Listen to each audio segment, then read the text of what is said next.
less trust in economists or politicians? About economics. The question was, who do you trust X profession about their views on their own profession? So economics about poetry, I understand, but economics about economics, people say 25% trust economics, 80% trust nurses. Which is a good thing, I think. Yeah. So I think one of the interesting things in the book, which you talking about exactly this, the lack of trust in economists, is that there is a level of there's a big skew in terms of just general polarization around the world, and a lot of economists, I think you've argued, sort of first decide that ideology and then find facts to back what they want to put out. So I think that's slightly unfair of the economic profession at large. And actually, that's one of the reasons why we wrote this book, is because when you're faced with this number of 25% of people trust economists, we could say, well, whatever, it's sad, but we don't really need people to trust us. But in fact, we feel it is damaging because a lot of the questions we have to grapple with, a lot of the questions people are angry with, are questions which have a lot of economics in them, which are economic questions at heart. That's immigration that we talked about, that's trade, that's growth, that's what's going to happen to the climate, that's inequality, and so on and so forth. So these questions have so much economics in them, and yet economists are not believed or trusted to say anything about the topic. In the UK, in the debate on Brexit, prior to the first Brexit vote, our colleagues were like shouting themselves hoarse, trying to say something. Nobody had any interest, like really. And that really reflects this lack of trust that people have in economists. And that's a bit unfortunate because although we don't have the answer to everything, we do have what economists are very bad at forecasting, but there are one or few things they know in terms of having looked at data on subjects like immigration, for example, having some knowledge of mechanism that can explain why trade might be bad for some people and potentially very bad for some people, even if it's good for the economy at large. And therefore, the economists would have the ability of being part of that debate. But they are not, and they are not today, and that's partly because we have, as a profession, ceded the ground entirely to the forecasters to some extent, or to people who are economists at some level, but are people who are, say, the chief economist of a bank. I'm sure there are many of you in this room who can be, or in this beautiful venue, who maybe are in this profession, which is a perfectly fine job to have, but is being a specialist in a very narrow slice of the economy, and of course having a stake in defending whatever is good for the firm. And in that case, of course, people rightly assume that what you will say in this position is what's good for the company, because at some level that's your job. What else are you going to do? And that has kind of bled to anything that economists have to say in general. But in fact, there is a lot of much more quiet economics that is being done in economics department all over the world. That is much more detail-oriented, that goes wherever the facts will go or wherever the logic will go. And that's not particularly ideological.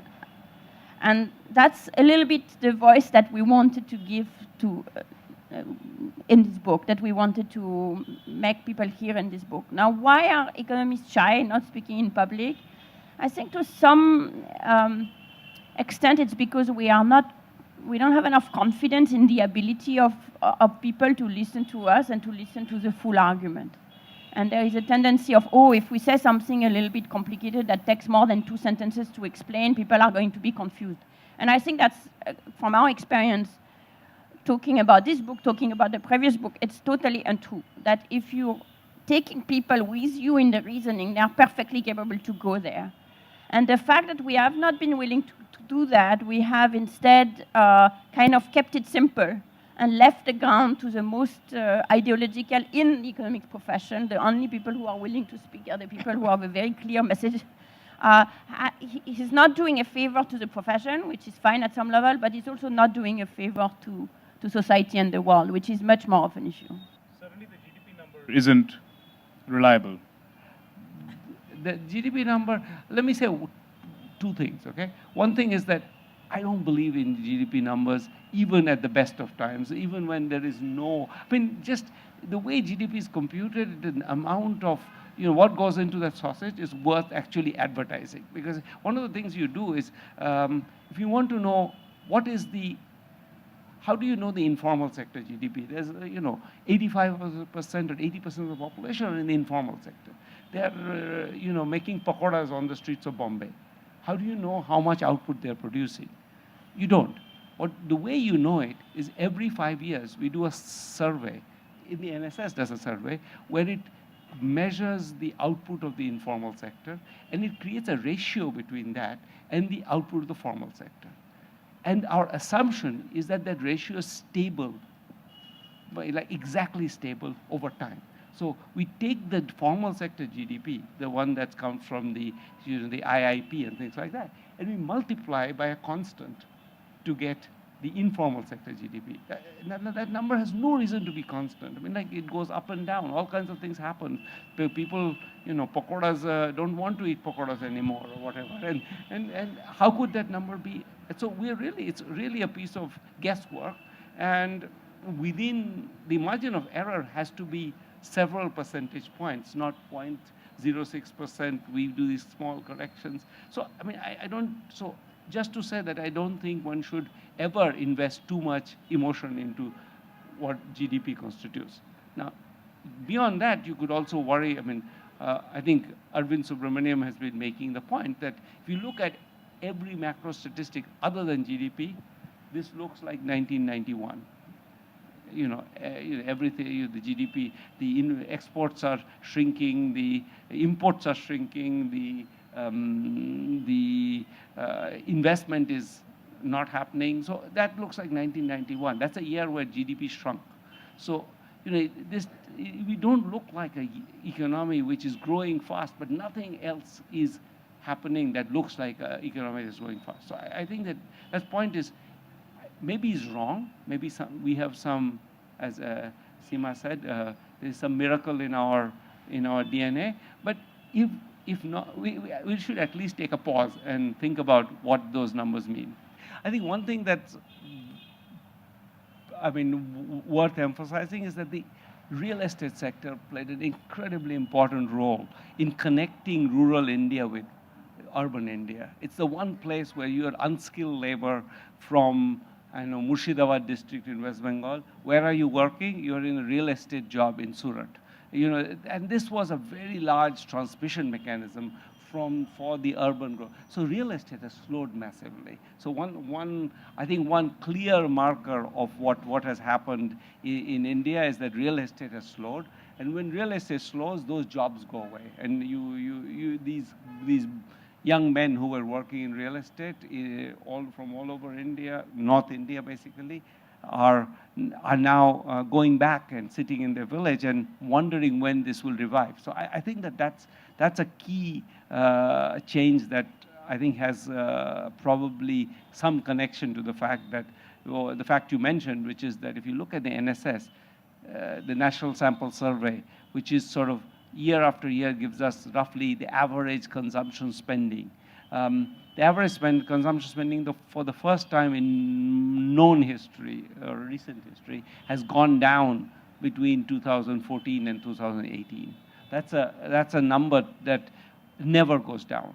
But this is the average consumption measured in the NSS. That leaves out the NSS doesn't really reach most rich people, but the average consumption of some population, which the NSS picks up, and that number was out there, and then I think the government said that the NSS is not reliable. But if it's not reliable, we have no measure of what is reliable anymore. And so, how do we know what's going on?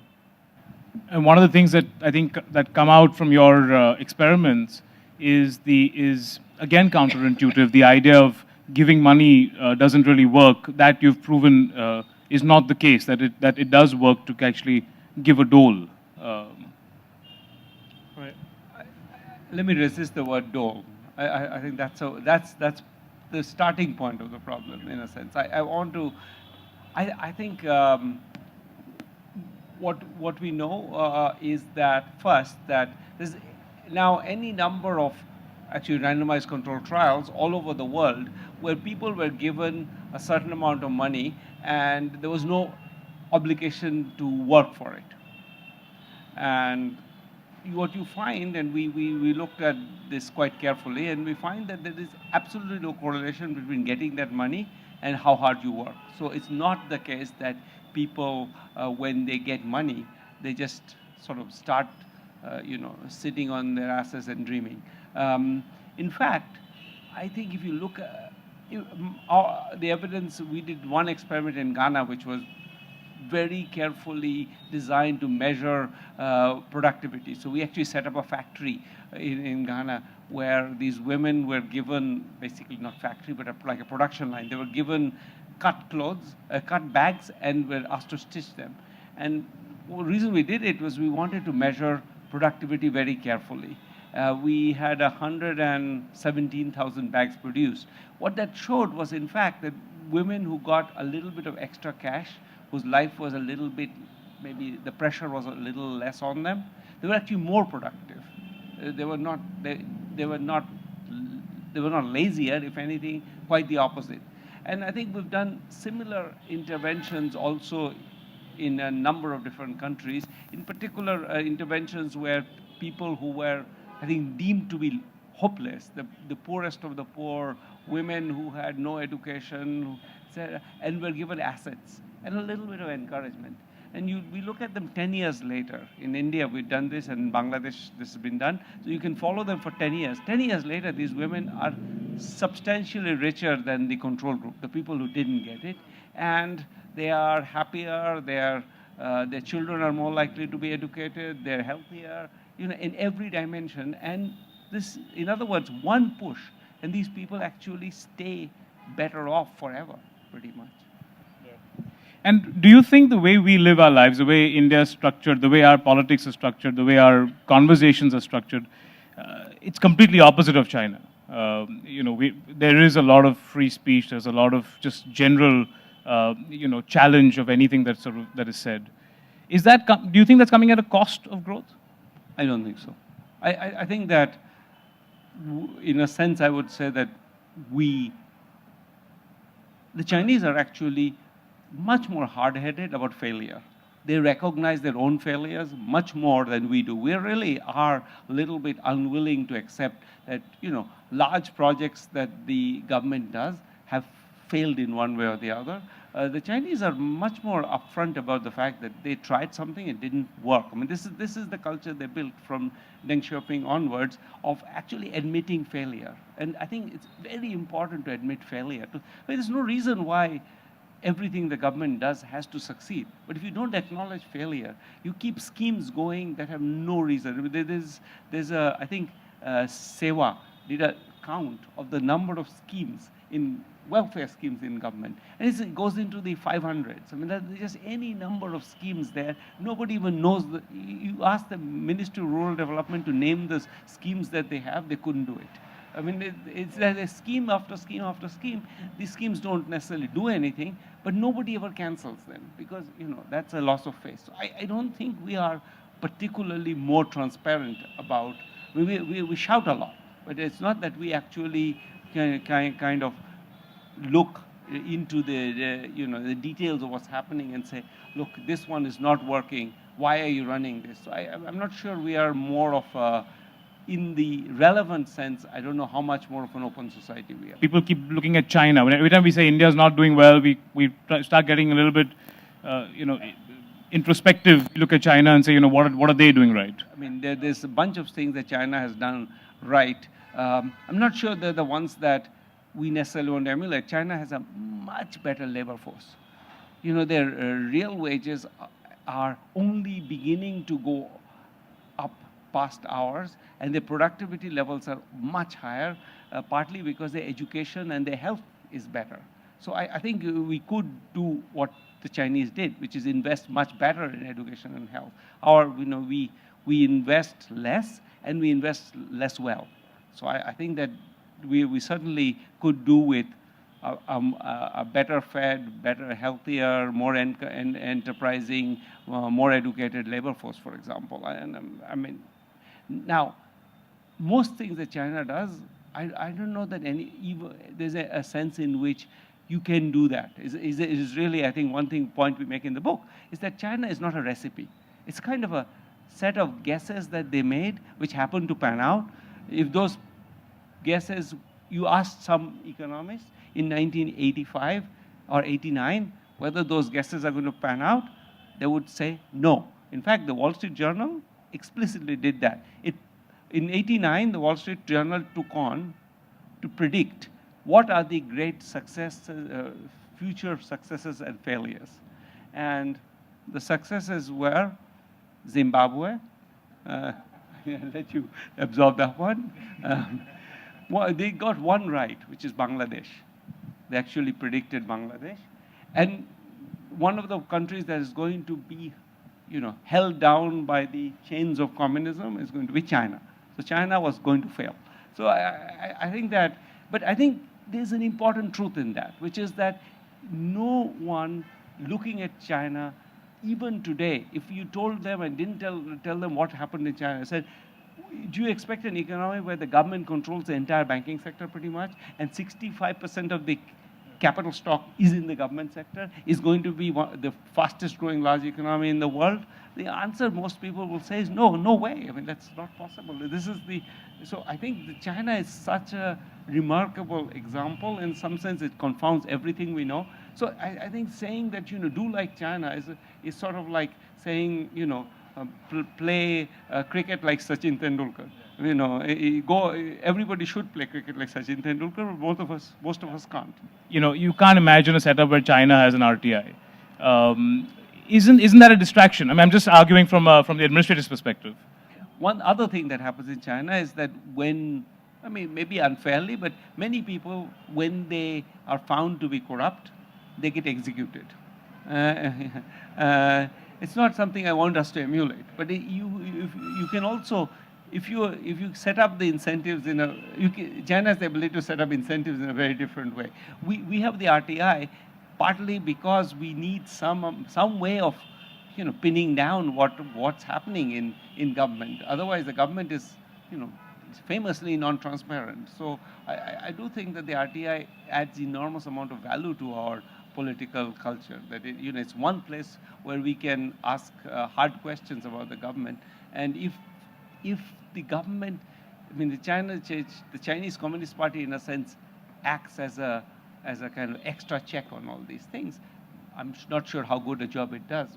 It does execute a lot of people. So it's a very different setup. I don't know that we want to emulate it. What got the world talking about inequality, other than, of course, Piketty's work? Well, I think two things. One is the explosion of inequality, which finally, I think, made it a little bit more evident for anybody in their right mind. Both the winner and the loser of this game could see that there was a lot of growth, but they weren't seeing any benefit of that. In particular, in the rich countries, anybody below the 90th percentile of the distribution of income have seen their wages stagnated for the last several decades. So they could eventually realize that something was happening. And then I think the work of Thomas Piketty, Emmanuel Saez, and others, and the World Inequality Database was absolutely instrumental in putting data on this feeling that it is not just, that somehow you're ungrateful for the chances that you have, but it is also something that is happening for real. In fact, even in a country like the US, where there is a strong belief in the American dream, people are still underestimating the amount to which not only inequality has increased, but also social mobility has decreased. And in particular, when you ask someone, take a child whose parents are in the bottom quartile of the distribution of income, what's the chance that the child will become rich, will reach the top quartile? And the American dream, of course, is that this chance is high. And most people think that this chance is quite high. Whereas when you ask the same question in France, people think it's like hopeless, not happening. But in reality, it is actually today worse. The chances are lower for a poor child born in the bottom quintile in America to make it to the top than it is in Europe. So there is still, despite the highly publicized work and extremely important work of Thomas Piketty and the work on mobility is work by Racchetti using income tax data, there is still this illusion that actually this is a country and this is a world where you can succeed if you only try hard. And that illusion clashes with the economic reality that Abhijit talked about, which is that, well, you know, this is a bit of a winner-take-all economy, and if you're not at the right place at the right time, you might not be able to make it. And that is at the heart of some of the discontent that we observe in the wealthy societies today. You said that JNU politicized you. Where in that spectrum do you identify yourself ideologically? I see myself as being a leftist, but maybe a leftist of a, not necessarily, a leftist that I think most leftists would disapprove of. That's the. Does Modi stand to your left or to your right? I think Modi is clearly, in terms of his economics, right now he seems to be about, maybe left of center in terms of his, I mean, he seems to be very much a welfareist. He seems to be selling a welfare program. So just on economic ideology, maybe slightly to my right, but not very far at all. I would say I'm surprised by how much of a welfarist turn the government has had, starting with a lot of pro-business rhetoric, but I think in the end, where the government has, his emotional heart has been in, like, Swachh Bharat and these, in the, what do you call it, the Ayushman Bharat, and there's a bunch of transfer schemes where there seems to be the emotional heart of the government. I think on that, I don't think he's particularly to the right of center. You kind of were at university with our finance minister. So have you used the fact that you were both at JNU together to kind of draw her into a quiet conversation, into some quiet coffee, and to sort of tell her what to do and what not to do? Alas, no. No, but if you were to sort of do that in an imaginary moment at Express Adda, what would you tell her to not do?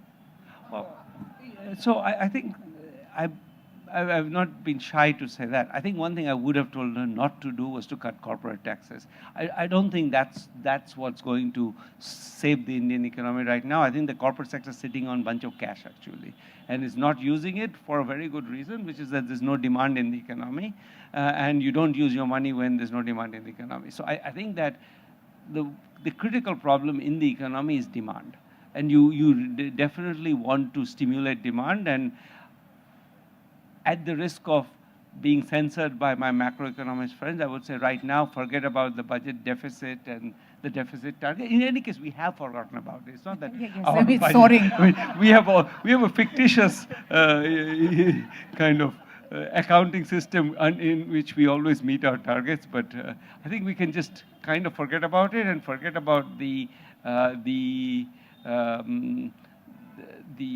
sort of the inflation targeting as well, because I think that was actually the original mistake, I think, and let it rip a bit. I think we are really extremely close to the point where we could be tipping into a major recession. So I do think that we want to be kind of open-handed right now.